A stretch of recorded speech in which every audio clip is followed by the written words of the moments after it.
Hello everyone, I'm Pastor Tamaka, Apostolic Believers of Christ International, Bishop Salmian. Before we like and share, subscribe, and post notification bell for update every day the new videos. Thank you so much. God bless us all. Magandang umaga po sa lahat sa ating mga viewers, listeners dito po sa ating YouTube channel sa Facebook.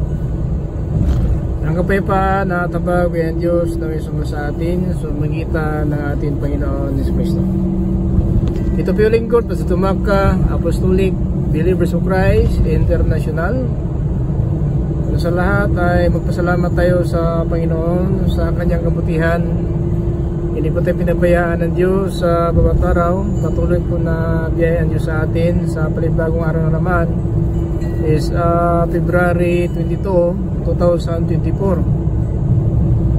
Now, sa habag ng Diyos, biyayaan ng Diyos ay natili pa tayong buhay, humihinga, malakas ang katawan, malusog. Kahit na po sa mga pagsubok, karamdaman na pinapagaling tayo ng Panginoon. Sa mga pagsubok, nanaig po tayo sa mga pagsubok, alaalang po sa Panginoon. Kaya mga kapatid, huwag natin kalimutan magpasalamat una sa lahat. Dahil ang sinabi sa Psalms 92 verse 1, isang mabuting bagay ang magpupuri at magpasalamat sa Panginoon. Yun po mabuting bagay na magawa natin sa harapan ng Diyos, magpapasalamat at magpupuri sa kanyang kadakilaan. Kaya hanggang sa mga araw na ito ay patuloy pa rin na nagbigay ang Diyos sa atin ng pagkataon na malaman po natin ang kanyang mga salita. Dahil mga kapatid, yan po ang sentro ng Panginoon sa atin, na sana po ay magkaroon tayo mga kapatid ng kaligtasan. Yan po ay nakasulat sa Biblia ayon po sa Banal na Aklat sa 1 Timothy chapter 2 verse 4, na ang nais ng Panginoon na ang tao mga kapatid ay maligtas at makakaalam ng katotohanan. So yan mga kapatid, nais ng Panginoon na malaman po natin para po tayong lahat ay magkaroon ng pag-asa ng kaligtasan na ito. Dahil yan po ang nais ng Panginoon. So kapag ang Diyos ang magnais, so magaganap talaga ito sa mga taong masunurin. Pero kung labagin natin ang Diyos, so mapahamak at mabigo po ang plano ng Diyos dahil na po sa atin. Pero yan talaga ang nais ng Panginoon mga kapatid sa 1 Timothy chapter 2 verse 4. Nais niyang maligtas ang lahat ng tao at malaman ang katotohanan. Ayan po mga kapatid ang nais ng Panginoon. Nais niya maligtas ang lahat ng tao at makakaalam ng katotohanan, who will have all men to be saved and come unto the knowledge of the truth. So yan mga kapatid ang layunin ng Diyos. Pero ang layunin ng Diyos sa atin na kabutihan ay maging kasamaan dahil na po sa atin. Dahil po hindi po tayo sumusunod sa Panginoon. Pero kung sundin natin ang Panginoon, ayan, sigurado po na makamtan talaga natin ang kaligtasan na hangad ng Diyos sa mga tao. Mabigo lang ito kapag ang tao nakinig lang po at hindi gumagawa. Hindi po tayo makapasok sa kaharian ng Diyos kung hanggang lang po tayo sa pagkikinig, wala po tayong ginagawa. Pakinggan natin ang Mateo 7:21 ayon po sa sulat ni Apostol Mateo.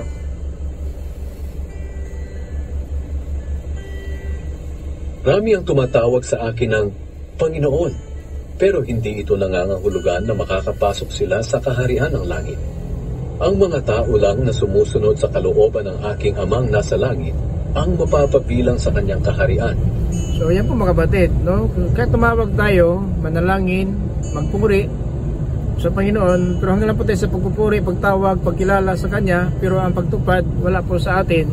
So mapahamak din tayo, no? Mapahamak din tayo dahil po na hindi po natin ginagawa ang ating katungkulan bilang mananampalataya at may takot sa Panginoon. Kasi ang sabi po ng sulat ni Haring Solomon sa Ecclesiastes, kung mangaral, ganito po ang sinasabi mga kapatid, na tandaan po natin na ito ang sinabi sa chapter 12 in verse 13, na lahat ay narinig na matakot tayo sa Diyos mga kapatid.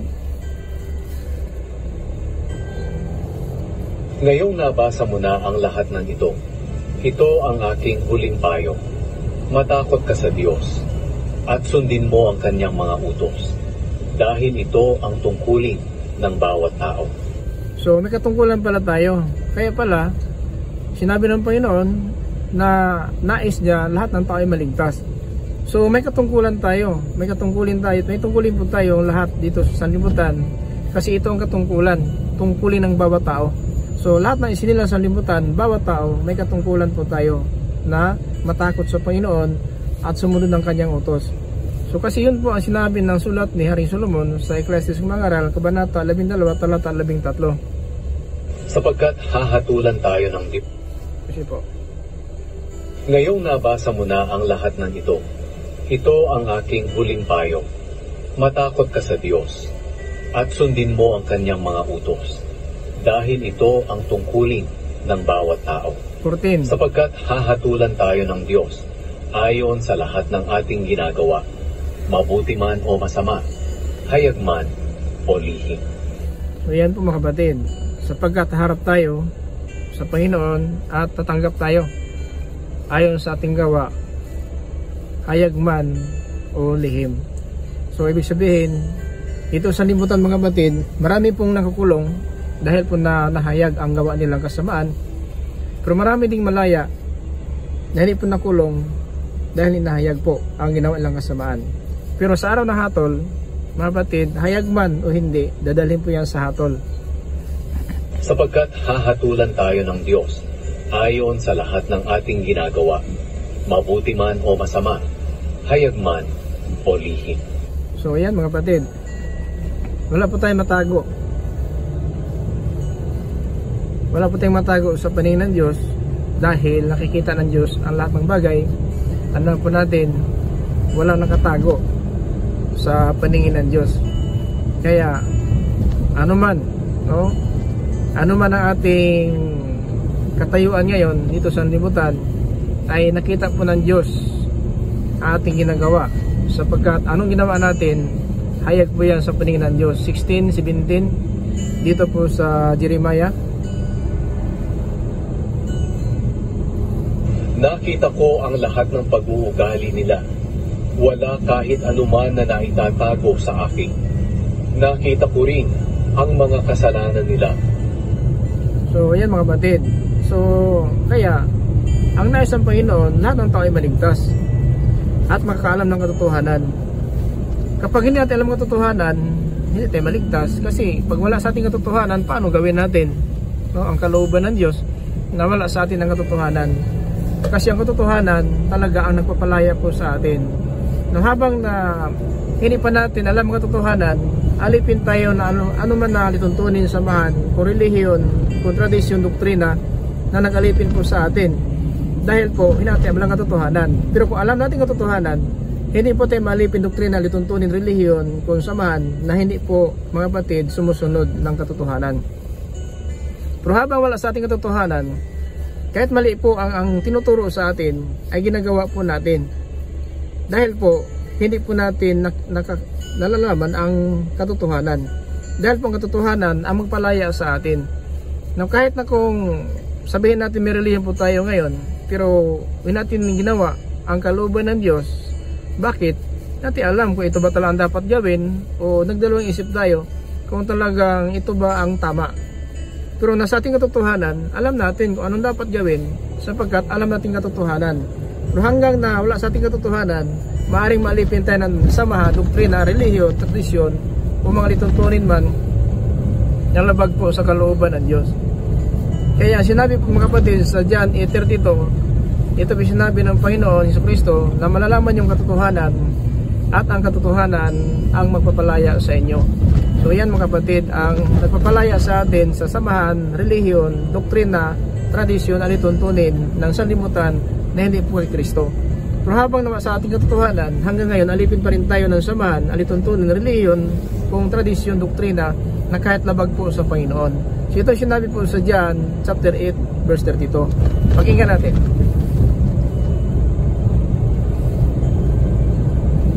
Malalaman ninyo ang katotohanan at ang katotohanan ang magpapalaya sa inyo. Ayan po.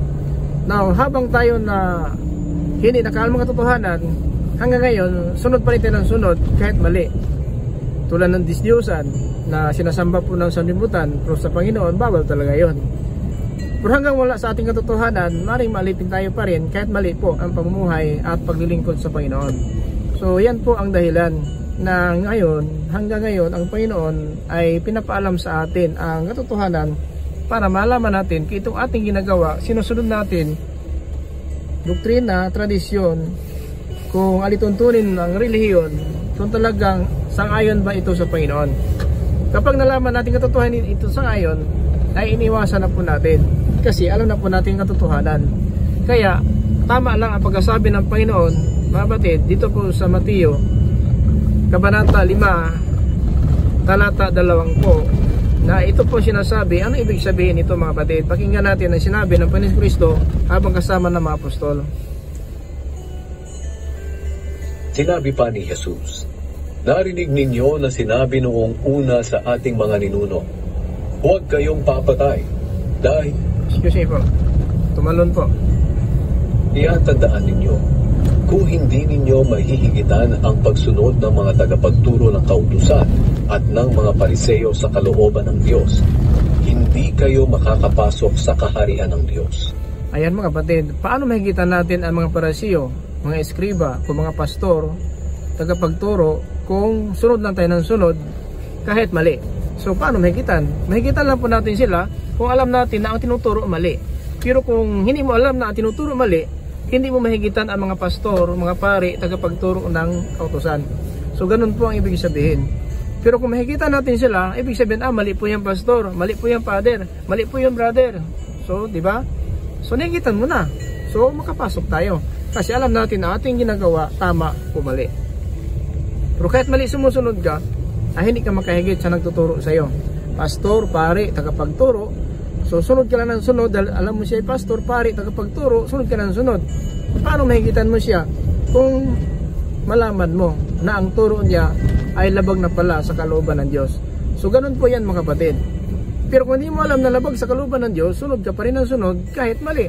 Kaya ang sabi ng Panginoon, mga kapatid, sa Mateo chapter 15 in verse 5, verse 14, ito po sinabi ng mananaklat na kapag ang isang bulag mag-akay pa ng kapwa bulag, isa pang bulag, mahulog sila sa hukay. Hayaan ninyo sila, mga bulag silang taga-akay. Kung ang bulag ang aakay sa kapwa niya bulag, pareho silang mahuhulog sa hukay. Ganoon po mga batid. Hayaan mo silang mga bulag na aakay sa kapwa bulag, pareho silang mahulog sa hukay.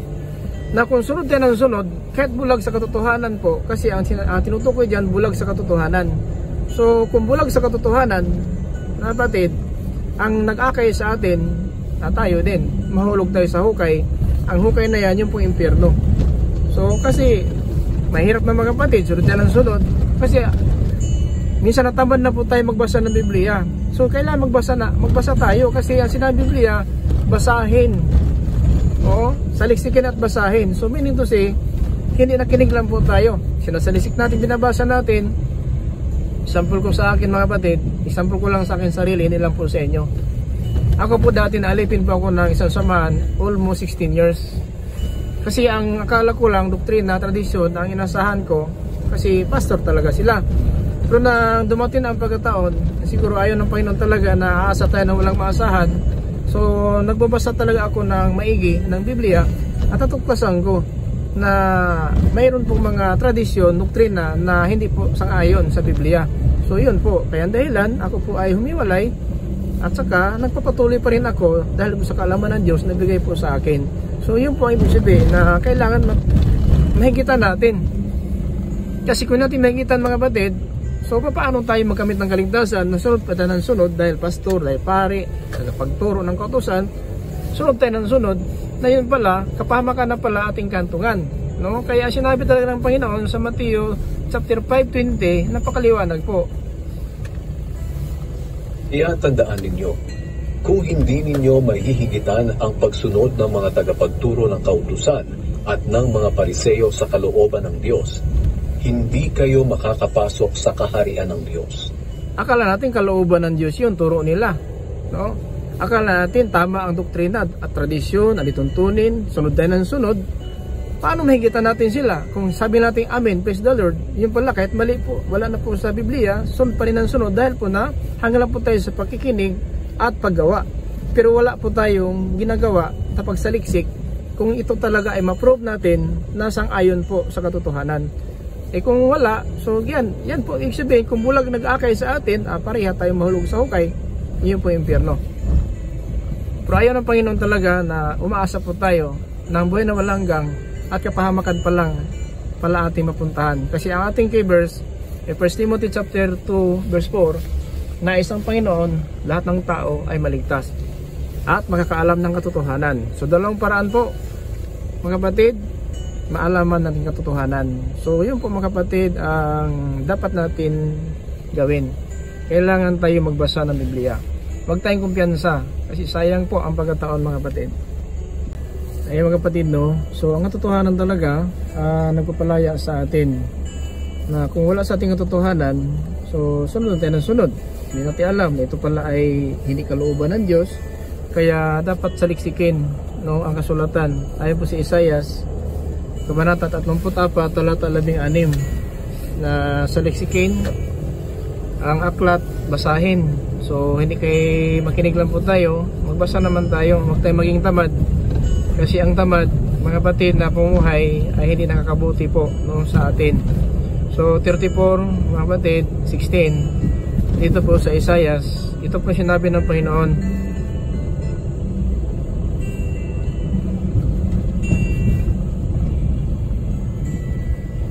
Pakinggan po natin mga kapatid sa Isaias chapter 34 verse 16. Ito mga kapatid ang sinabi ng Biblia.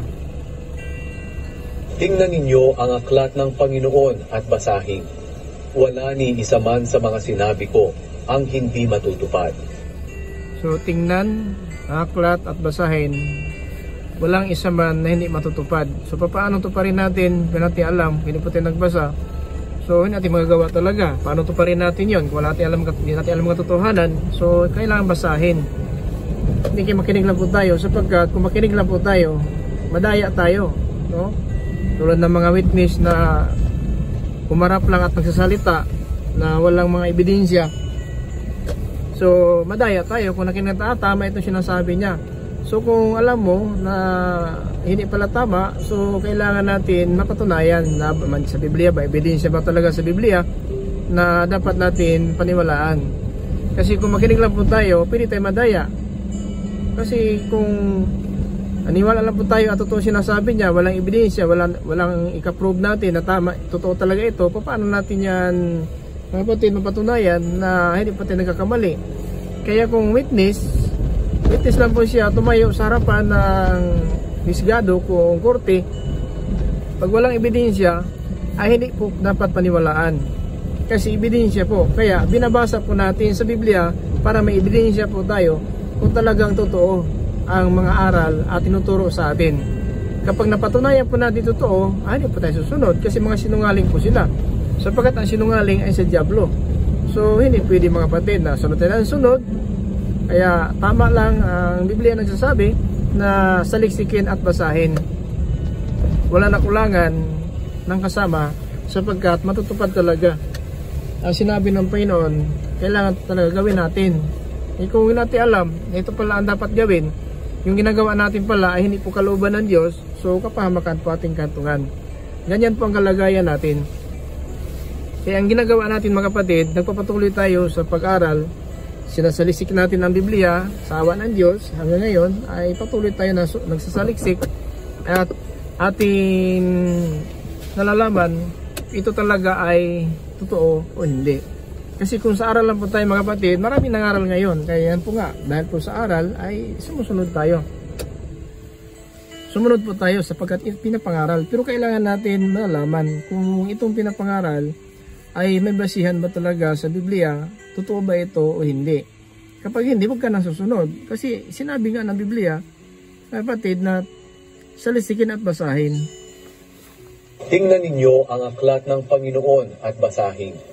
Wala ni isa man sa mga sinabi ko ang hindi matutupad. kailangan natupad talaga natin. Anong utos ng Diyos, so tuparin natin. So pag natin tuparin itong utos, may kapahamakan po tayo. Diba? Sinabi sa Matthew 7:21, hindi po na tumatawag sa akin, Panginoon, Panginoon, ay makapasok sila ng langit. Yung tumutupad lang ng kalooban aking Ama na sa langit. So kaya, hindi basihan na may reliyon na tayo, may karunungan tayo, may pastor tayo, may pari tayo, may tagapagturo tayo, at tayo po naman ang palataya na po, na dapat hangin na po dyan ating ang pag-akala. Hindi po, saliksikin. Saliksikin natin, sinabi ng Panginoon sa John chapter 5 and verse 39. Inulit ito ng Panginoon, mga kapatid, sa John chapter 5 and verse 39, na sinaliksik ninyo ang kasulatan sa pagkala ninyo magkaroon kayo ng buhay na walang hanggang, at ito nagpatotoo sa akin. Pakinggan natin ang sulat ng ating lingkod na si Apostol Juan. Sa panahon po ng Panginoon Kristo, ito po sinasabi ng Panginoon Kristo sa mga apostol. Sinasaliksik niyo ang kasulatan sa pag-aakala na sa pamamagitan nito'y magkakaroon kayo ng buhay na walang hanggan. Ang kasulatan mismo ang nagpapatotoo tungkol sa akin. Yan. So, sinasaliksik ninyo, ito po sinabi ng Panginoon Kristo, sinasaliksik ninyo ang kasulatan sa pag-aakala na sa pamamagitan nito'y magkaroon kayo ng buhay na walang hanggan. At ito ang nagpapatunay tungkol sa akin. Kaya nakilala natin pa ng Kristo sa Biblia, kung sino siya, sino ang Ama, sino ang Anak. Kaya hindi po tayo nakulangan ng kaalaman sapagkat pinapaalam ng Panginoon kung ano ang katotohanan. Now, kapag hindi natin saliksikin, ibig sabihin, nakinig lang po tayo. Hindi po siya nakikinig lang tayo. Sila saliksik. Ang pagsaliksik, paghanap po ng ebidensya. Kung itong aral na sinusunod natin, kung talagang ito ay galing po sa Panginoon o galing po sa karunungan ng tao. So pag itong galing po sa karunungan ng tao lang, so huwag tayong susunod. Kasi may kapahamakan po. Mapahamak po tayo mga kapatid. Kung ang ating sinusunod, ay ito pala ay kalooban lang po ng tao.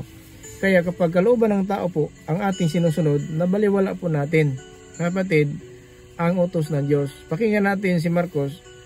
Ganito po ang sinasabi sa Marcos, Kabanata 7, Talata 8. Ito mga kapatid, ang sinabi po ng sulat ni Marcos.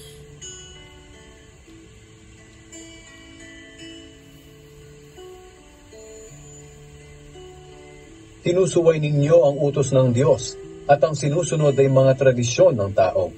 So kapag sinusunod po natin ang tradisyon ng tao, ay nabaliwala natin ang utos ng Diyos. Sinusuway ninyo ang utos ng Diyos para masunod lamang ang tradisyon ng tao. Kaya siguruhin natin, itong tradisyon na sinusunod natin, doktrina lituntunin, na ito po na tinuturo sa atin, na sabihin natin tagapagturo, pastor, pare, or sino pa man na marunong ng Biblia na tayo po ay nakikinig. So, kailangan natin malaman kung ito tradisyon lang o talagang utos ng Panginoon. Kasi ang tradisyon, minamana po yan ng mga magulang. Kaya tinatawag ng tradisyon. Pero kung utos ng Panginoon, dapat natin sundin. Sapagat utos ng Panginoon. Pero kung tradisyon lang ng tao, huwag tayong susunod. Kasi mabaliwala po ang ating pagsamba. Sinabi po sa 7:7 dito sa Marcos. Walang kabuluhan ang kanilang pagsamba sa akin, dahil ang mga itinuturo nila ay mga utos lang ng tao. So, walang kabuluhan ang pagsamba. Dahil ang sinusunod natin ay utos lang ng tao. Na kadalasan ating pinapangaral na ang Diyos-Diyosan, bawal talaga. No? Bawal ang Diyos-Diyosan, magsambahin, maghipuin, magiyakan, maghingian. So, pero ganun po ang kalagayan ng sanlibutan ngayon. Hindi po lahat talaga nakakaalam ng katotohanan. Kasi maliwanag po na itong nagsamba ng Diyos-Diyosan, hindi nila alam na kapatid ang kanilang ginagawa. Ang pagsamba sa Diyosan pala ay hindi po tama. Pakinggan na lang natin mga kapatid na ito po ay sinulat ni Propeta Isaias, mga kapatid, sa 44:17 din 18. Pakinggan natin itong mga tao na humiling po sa larawan na tulungan mo kami sapagkat ikaw ang aming Diyos. So sino po sila? Nananalig po sa larawan. Pakinggan natin.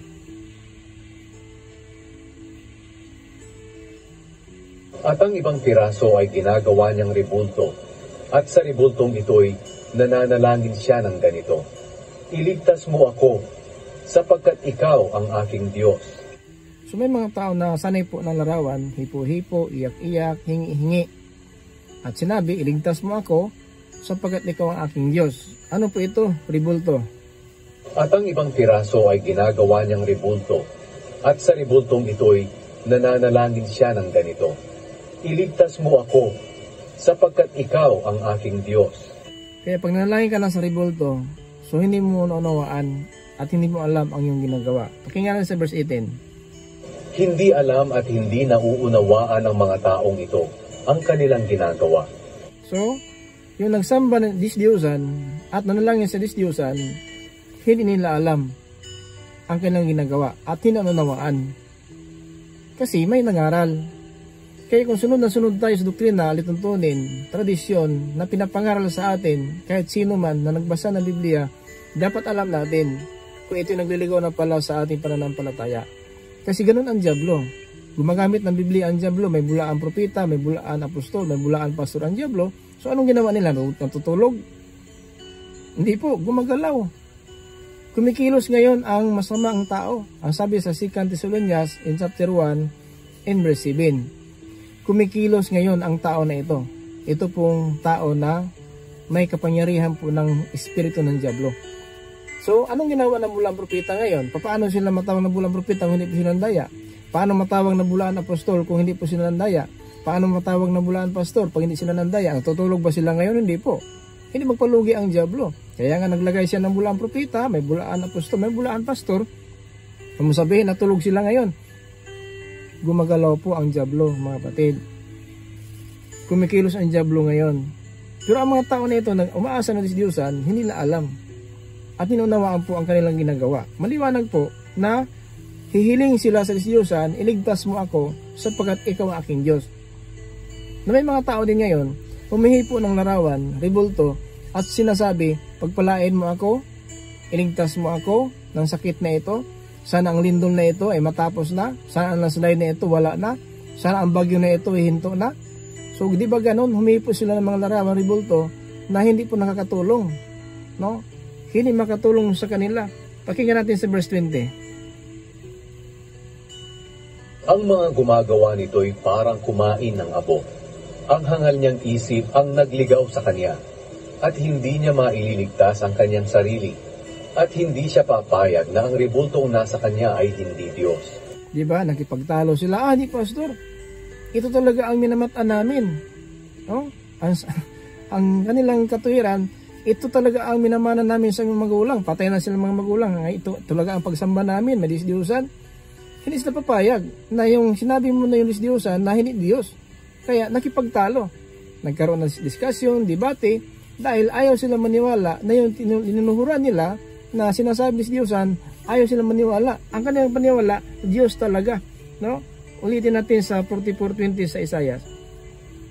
Ang mga gumagawa nito'y parang kumain ng abo. Ang hangal niyang isip ang nagligaw sa kanya. So mga hangal pala ito sila, nagsamba na si Diyusan. Ang hangal nilang isip nagligaw. Naligaw na po sila. At hindi niya maililigtas ang kanyang sarili. Hindi maligtas ang sarili mo sa araw ng hatol. Para sa talagang kahantungan mo, dahil umaasa ka sa ribulto na sinasabi mo, ayaw mo maniwala at hindi ka papayag na sabihin ng iba na hindi Diyos yan. At hindi siya papayag na ang ribultong nasa kanya ay hindi Diyos. Hindi siya papayag. At saka, nanalangin pa siya, iligtas mo ako sapagkat ikaw ang aking Diyos. At ang ibang piraso ay ginagawa niyang ribulto. At sa ribultong ito'y nananalangin siya ng ganito, iligtas mo ako sapagkat ikaw ang aking Diyos.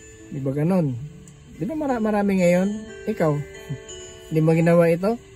Sinabi mo sa ribulto, iligtas mo ako, papunta na po ang malaking bagyo, may lindol, may tsunami, may digmaan, may salot. Di ka ba nang lumuhod sa ribulto? Kung lumuluhod ka, hangal ang pagtingin ng Diyos sa'yo. Hangal. Maliwanag po sa 20 ha. Ito nagtiwala po ng Diyos-Diyosan na ito, mga hangal. Ang mga gumagawa nito'y parang kumain ng abo. Ang hangal niyang isip ang nagligaw sa kanya. Para kang kumain ng abo. Ibig sabihin, walang kabuluhan ang buhay mo. dito sa limutan sapagkat ang kinakain mo hindi salita ng Diyos. Abo. Bakit abo? Umaasa ka sa rebulto na Diyos-Diyosan na gawa ng tao. At hindi ka umasa sa Diyos na hindi nakita ng tao na nagbigay sa iyo ng buhay at hininga. So ganun po mga hangal. At hindi niya maililigtas ang kanyang sarili. Siya magligtas sa iyo sa araw na hatol. Yung rebulto, hindi ka nga matulungan ngayon pa lang. Ngayon, ano pa kaya kung harap ka na sa hukuman? Hindi na po. Wala makapagligtas sa atin doon. Ang Diyos lang po na ating pinaglingkuran, ang buhay ng Diyos, ang tunay na Diyos, at hindi buninaan sa rebulto ang kanyang kapurihan. Kapag nagsamba tayo sa espiritu at katotohanan, walang rebulto, walang larawan na nakikita natin sa paligid ng loob ng simbahan. So ngayon, marami talaga nasanay. So hintayin na natin ang hatol kung maligtas ka ba sa rebulto na yan. At hindi siya papayag na ang rebultong nasa kanya ay hindi Diyos. Ikaw hindi ka papayag, kaya nakipagdibit talaga ang iba, no? Nakipagdebate ang iba kasi ayaw lang maniwala na yung kanilang inaasahan na magligtas sa kanila hindi Diyos, sapagkat humihipo, umiiyak, humihingi, nanalangin. May sa bahay, may sa simbahan, di ba? Kapag gano'n ang ginagawa mo, hangal ka sa paningin ng Diyos. Papayag ka ba? Tawagin ka ng Diyos na hangal. Dahil po, hindi mo alam ang katotohanan. So kaya ito po ating viewers, nais ng Panginoon maligtas ang lahat ng tao at makaalam ng katotohanan. So anong katotohanan? Ang katotohanan, ang Diyos hindi nakikita. Ang Diyos, mga kapatid, wala nakakita, kundi ang anak lamang.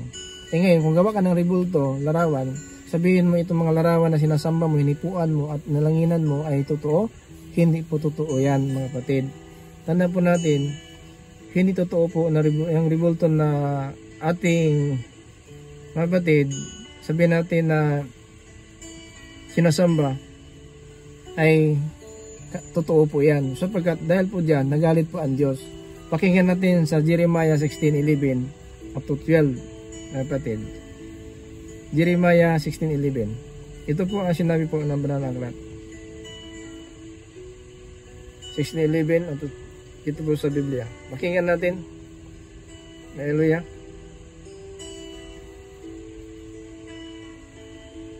Sabihin mo sa kanilang, ito ang sagot ko.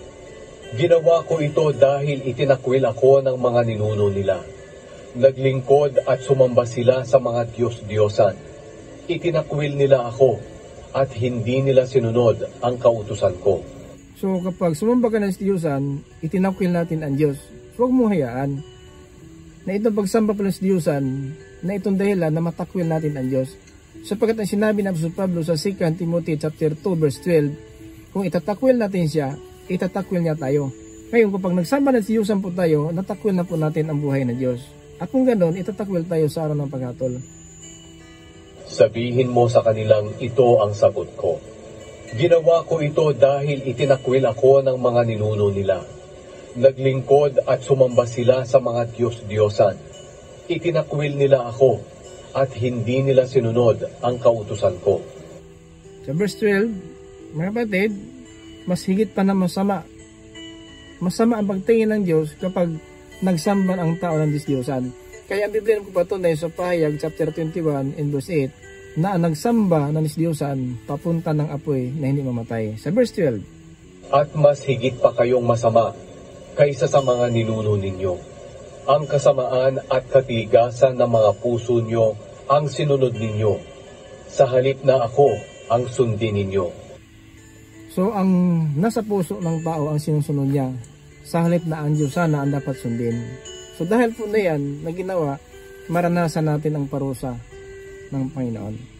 Kung sana mga kapatid, sana po ngayon pa lang, maganda na po tayo. So talikuran na po natin ang mga masamang pamuhay. Huwag na tayo magsamba ng Diyos-Diyosan dahil po nagpapahamak sa atin yan, mga kapatid. Ang pagsamba ng Diyos-Diyosan ay nagpapahamak sa atin. Tanda po natin yan. Hindi po tayo mailigtas sa araw ng paghatol. Tanda po natin, mga kapatid. Kasi napakahalaga po na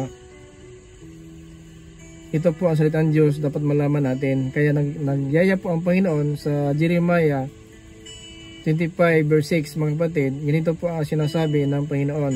Nagyaya po ang Panginoon sa mga Israelita, 25 verse 6, dito po sa Jeremiah, na talikuran na po natin. Huwag na tayo magsamba ng Diyos-Diyosan.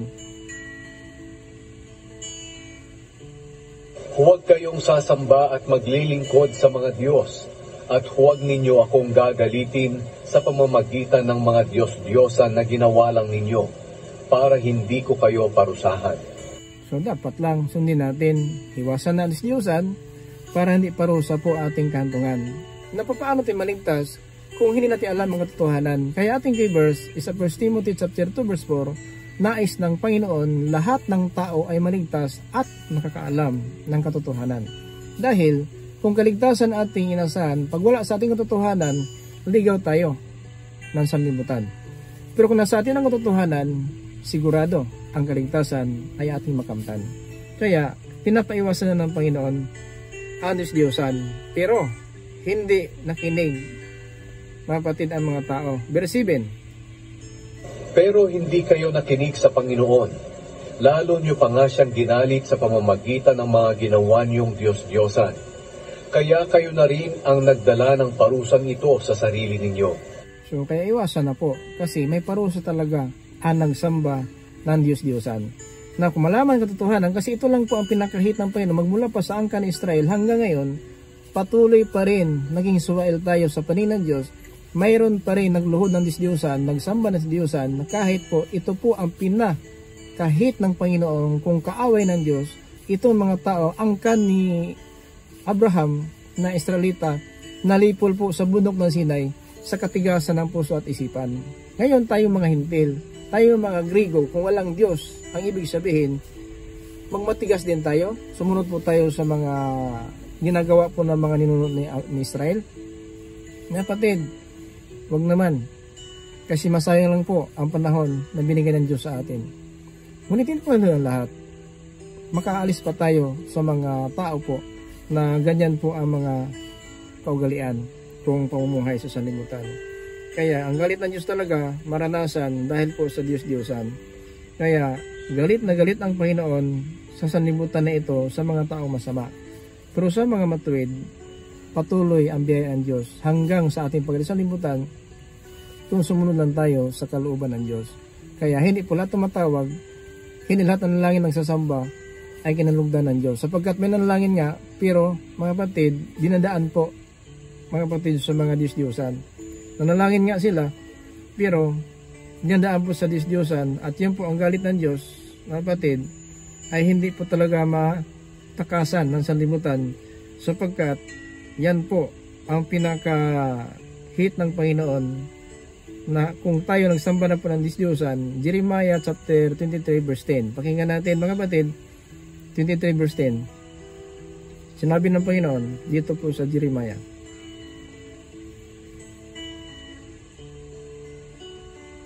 Puno na ang lupain ng mga taong sumasamba sa mga Diyos-Diyosan, dahil gumagawa ng kasamaan ang mga propeta at nagmamalabis sa kapangyarihan nila. At dahil dito'y isinumpa ng Panginoon ang lupain, kaya natuyo at nalanta ang mga tanim. So, pinapakita ng Panginoon pala, ang galit na sa mga taong sinusunod, itong mga pananim, lupa na tuyo, itong tinawag nila ngayon sa El Niño, ang lupa natuyo na po, wala na pong ang pananim po, nasumpa po ang lupa. Bakit pala? Sa galit ng Diyos, dahil po sa Diyos-Diyosan. Puno na po ang mga taong sumasamba sa Diyosan, puno na po ang lupa. Pakinggan natin ulit sa 23 verse 10. Puno na ang lupain ng mga taong sumasamba sa mga Diyos-Diyosan. Puno na ang lupain.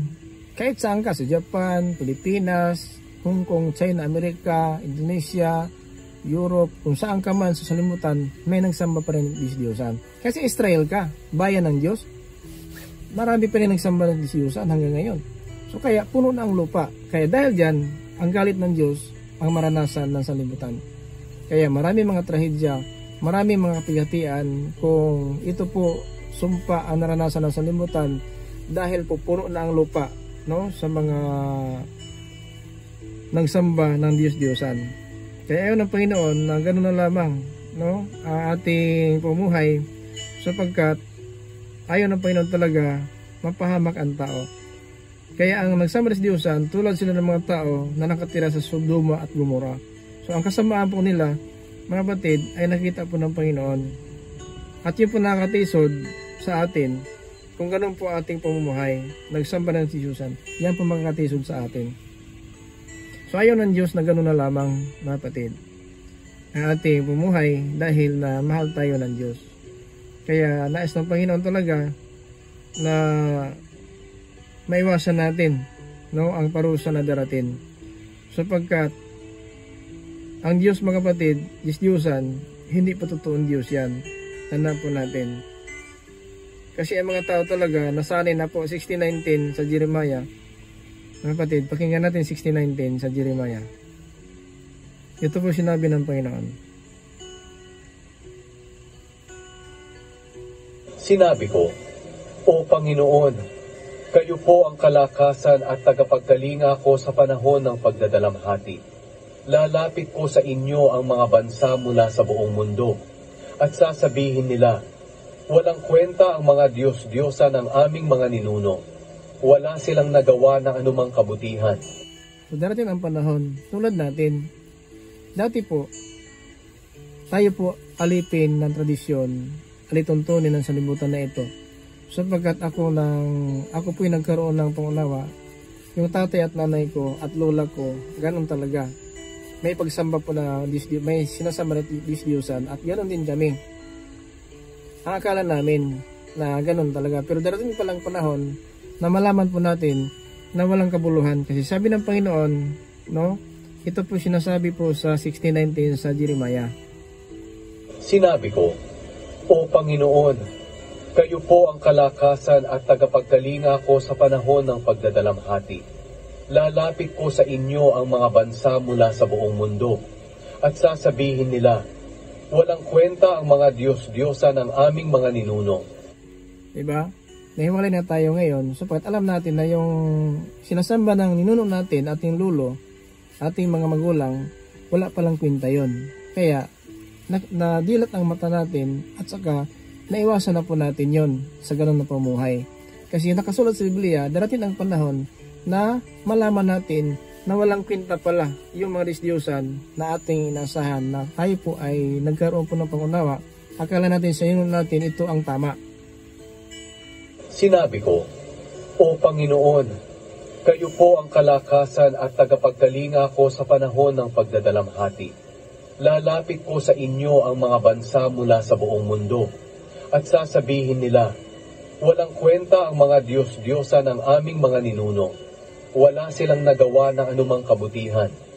Ang tao ba'y makakagawa ng kanyang Diyos? Kung makakagawa siya, hindi iyon totoong Diyos. Na anong gawa ng rebulto? Di ba tao? Talagang totoong Diyos yan. Kasi may mga tao makagawa ng Diyos. Kung may makagawa man, hindi totoong Diyos. Kasi yung gumawa ng rebulto, tao lang. So hindi totoo talaga. Kaya iwasan na po natin yon. Una po tayo magpasakop, sasama sa mga samahan, nagligaw pala na ating kaluluwa.